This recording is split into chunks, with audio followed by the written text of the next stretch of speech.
ఇది షికారిపురాలో ఉండే హుచ్చురాయస్వామి టెంపుల్ అంటారండి. అంటే ఏంటంటే ఇది కాంతేశ, శాంతేశ, భ్రాంతేశ అంటారు. ముగ్గురు ఆంజనేయులు ఉత్తర కర్ణాటకలో ఉంటుంది, కర్ణాటకలో ఉంటుంది.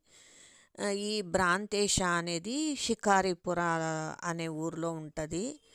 చాలా బాగుందండి. చాలా పవర్ఫుల్ దేవుడు అనమాట. అందరూ ఒకసారి చూడండి. ఇది ముక్కు సాలిగ్రామం అంట. వ్యాసరాయలు ప్రతిష్టాపన చేసిండే టెంపుల్. మూడు వ్యాసరాయలు ప్రతిష్టాపన చేసిండే టెంపుల్సే. ఆ, ఆ, దాంట్లో ఇది ముక్కు సాలిగ్రామము అని చెప్పారు అక్కడ పంతులు గారు. చాలా బాగుంది. చాలా పవర్ఫుల్ అండి. ఏది మొక్కుకున్నా నెరవేరుతుందన్నమాట.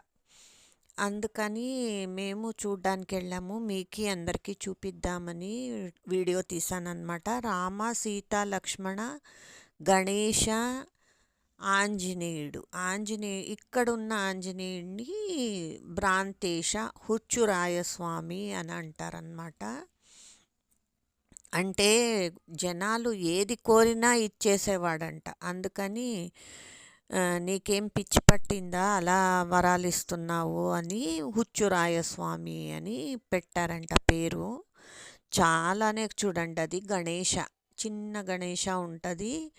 గణేష పక్కనే రామ, సీత, లక్ష్మణుడు. ఆంజనేయుడు ఉన్న చోట్లలో అంతా రామ, సీత, లక్ష్మణ ఉండే ఉంటారు కదా.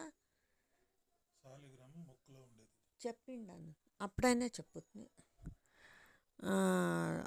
రామ, సీత, లక్ష్మణ ఎక్కడన్నా ఆంజనేయుడు ఉన్న చోట ఉండే ఉంటారు కదా.